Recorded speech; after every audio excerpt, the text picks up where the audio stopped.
വിവരം വഴിയേ പോയിട്ടില്ല. ആർത്തരും വിവരദോഷിയായ പ്രതിപക്ഷ നേതാവിനെ ഞാൻ കണ്ടില്ല. ഈഴവൻ്റെ ബുദ്ധിയെപ്പോലും ഇപ്പോൾ ചോദ്യം ചെയ്തുകൊണ്ടിരിക്കുകയാണ്. ഈഴവരെല്ലാം അദ്ദേഹത്തിൻ്റെ കൂടെയാണെന്നാണ് പറയുന്നത്.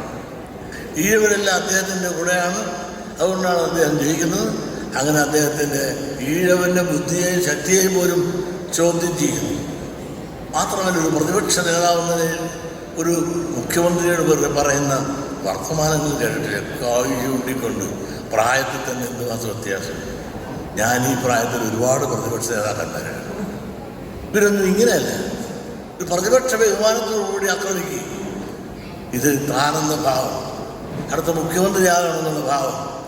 എന്നാൽ രമേശ് ചെന്നിത്തല ഉണ്ടല്ലോ, ആ പാർട്ടിയിൽ ഇതിനേക്കാൾ എത്രയോ സീനിയറാണ്. അവരൊന്നും ഇതുപോലുള്ള അപക്വമായ അഹങ്കാരമായ ഭാഷകൾ സംസാരിക്കാറുണ്ട്. നിങ്ങളൊന്ന് ആലോചിച്ച് നോക്കി, ഇയാൾ ഈഴവ വിരോധിയാണ്. ഇപ്പോൾ പുനർസംഘടനയും വന്നപ്പോൾ ഈഴവ വെട്ടിനിർത്തി കാഴ്ചയ്ക്ക് വേണ്ടി മതി കൊതികിട്ടാതിരിക്കാൻ അടൂർ പ്രകാശനെ കൊണ്ട് മാത്രമാണ് അവിടെ വെച്ചത്.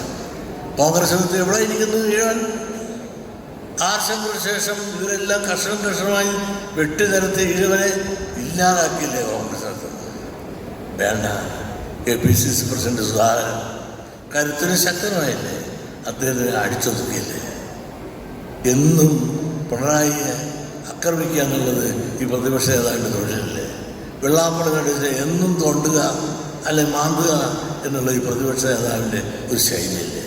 ഈഴവനെ മാത്രമല്ലാതെ വേറെ ഒരു ക്രിസ്ത്യാനിയെയോ മുസ്ലിമിനെയോ നായരെയോ ഇദ്ദേഹം എന്താ മിണ്ടാത്തത്? അത് മിണ്ടാനുള്ള ധൈര്യമില്ല. അവരുടെ അക്കൗണ്ടിലാണ് നിൽക്കുന്നത്. അവർ പറഞ്ഞതനുസരിച്ചാണ് ആക്ട് ചെയ്യുന്നത്. ഇതെല്ലാം നാം കണ്ടുപിടിക്കണം. പ്രതികരണശേഷിയുള്ള ഈഴവത്തെ പറ്റ ഈഴവനാണെന്ന് പറഞ്ഞ ഡോക്ടർ പൽപ്പുവിൻ്റെ ആ മുദ്രാവാക്യം നമ്മൾ ഹൃദയത്തിലേറ്റിക്കൊണ്ട്